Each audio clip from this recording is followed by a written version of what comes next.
national stage will cause a ripple. We cause some ripples in the party, especially for a region that feels, that feels like, look, they've been shortchanged. The Southeast feel that they've actually been shortchanged in the scheme of things, as far as governance, as far as leadership role in the country and all of that. So, recall that the last election, Peter Obi actually ran as the running mate to Atiku. So whatever has made him to now say, you know what, I'm no longer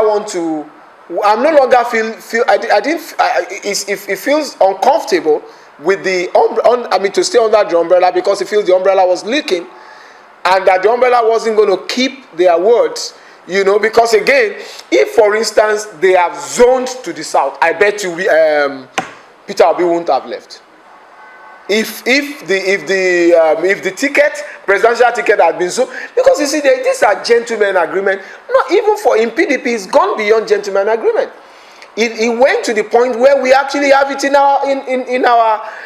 our books to say, after the turn of the north, he's going to move to the south. And so all that you see, Peter Obi's exit, Wike's rumbling, all of these are aftermaths of not zoning the presidency or not keeping to PDP agreement of putting his presidential candidates to the south. And so what I expect, it still boils down. When they were hearing, Peter Obi will leave, they know he cannot leave, where is he going to go, Nobody wants to mortgage another 8 years. It's really like, hey, come on, man. Not is yet to finish 8 years rule. And the funny thing, all of the South, everybody in PDP, even in the South, supported the northern candidates. During the last election. And so, how can you have 8 years rule from the north and then another 8 years rule from the north? It's painful. Now, some of these people swallowed that, but the management thereafter was not strong enough. If not, Peter Obi has left. Go and check the barometer. Every day, Peter Obi's popularity is rising. People might say that it's rising among elites and all of that, the talakawas, the common man, the whatever. It is gradually. We still have not less than 8 months, thereabout, before the election. Yeah, let's even say this is August. Let's even say 6 months, thereabout. Let's say we have 6 months. Now, 6 months is a lot of time to turn things around. And the guy is making, go and check. Initially, Peter Obi was low down there, almost not known by anybody. And then you have the giants, the Atiku, all the rest of the whatever. But right now, everybody, especially because of the strength of the youth. So for me, if you are asking whether the chances of PDP was further reduced by the exit of Peter Obi, sincerely. I can't imagine if Peter Obi, with all his growing stuff, had actually been part of PDP. But people no longer want to. They feel like, hey man, if we had gentlemen, if you see what Wike and all the people who are aggrieved, what they have been saying was that we had an agreement 8 years in the north and 8 years in the south. Why are we changing this?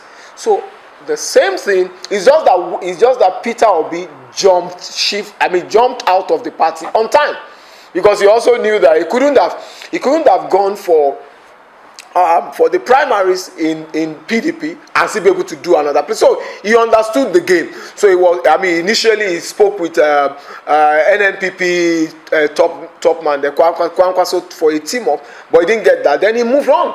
He got Labour, whatever. He got this man, Patutomi.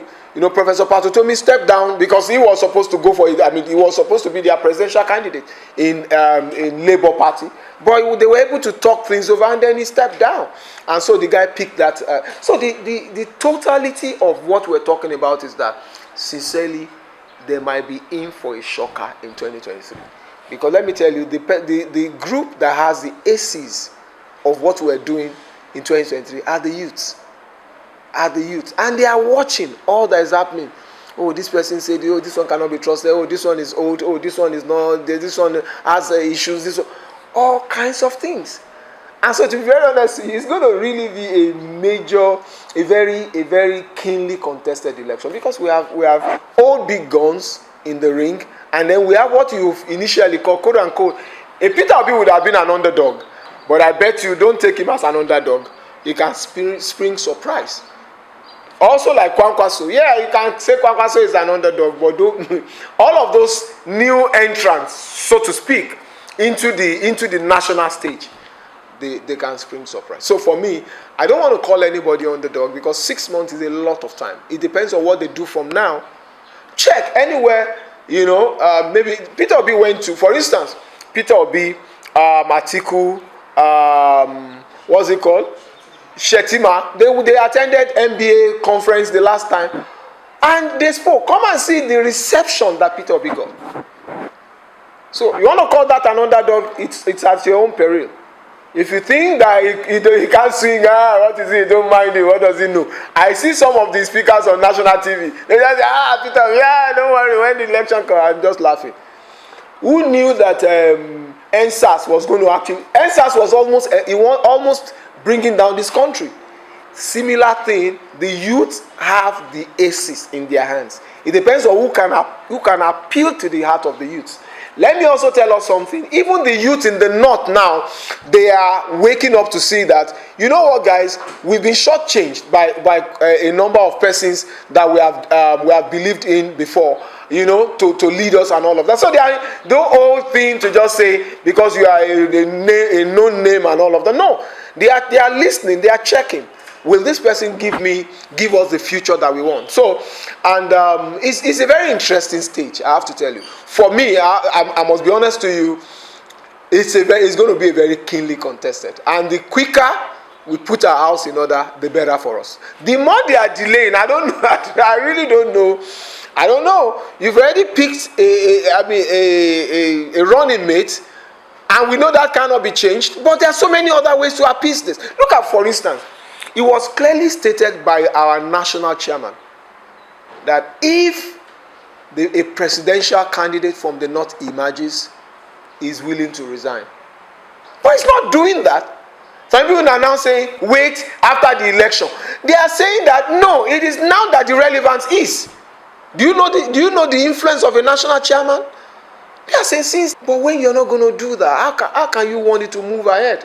So for me, I've seen so many areas where we have not set good examples. We have not shown seriousness. We have not, as a party, we have not, somebody was asking, and they are saying after election, and because it's risky to change national chairman 6 months to election. I bet you that's not correct. It's not correct, because in the past, there has been a change of leadership even closer to election than this.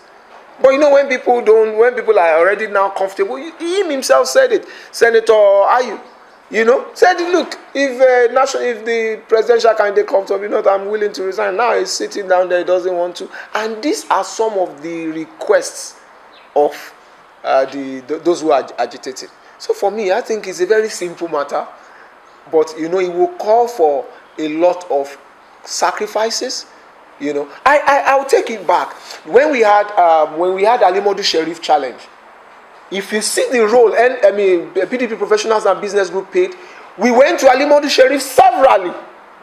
He was laying claim to the chairmanship of our party, and then we have the gentleman, Senator Kwankwaso, McCarthy, fantastic gentleman. The party said McCarthy is their chairman. Alimodu Sheriff said he still lay claim to it. And there was rumbling in the temple for so long. That was terrible. Those are some of the things that led to our downfall. So a whole lot of things like that. When you see agitation and you don't nip it in the bud, it keeps festering. And after a while, it might be too late. I'm seeing a number of things that are festering in PDP. And I'm just looking at the leadership. I say, this is not right. Because people are checking, people are watching, people are a lot more informed than then. Anything that is happening right now, social media spreads it. They are discussing, they are checking it, and so I don't know. But for me, I'm not impressed, but by how we have handled some of our finest people. You understand? So, Peter Obi just walked out. And people say, does it matter? Oh, it doesn't matter. No problem. Wike is also feeling very uncomfortable. It doesn't matter. All of these guys are feeling uncomfortable. No, I think it is time that we sit back. Yes, the BOT chair said that a committee has been, they are waiting for the report of the reconciliation committee from the Atiku Wike, side to come up and bring something. That's why they've actually delayed some of the caucus meetings, NEC meetings, and all the meetings that they want to have. They want that report to be in first before they actually look at what needs to be done. But for me, generally, I believe that much more should have been done. To have tempered the heat. There's so much heat in PDP. It's not funny. We are so distracted. Nobody is planning, strategizing, meeting to ensure anything to go forward, because the core things were mismanaged, or is currently being mismanaged until we see otherwise. But currently, I tell you that not much is happening in PDP. Forget about the noise that you have some of the spokesperson, Dino, come on air and he just say this, it doesn't matter. How can you be saying people moving out doesn't matter? Or anybody at the national stage, especially for the size of people that we're talking about, really does matter.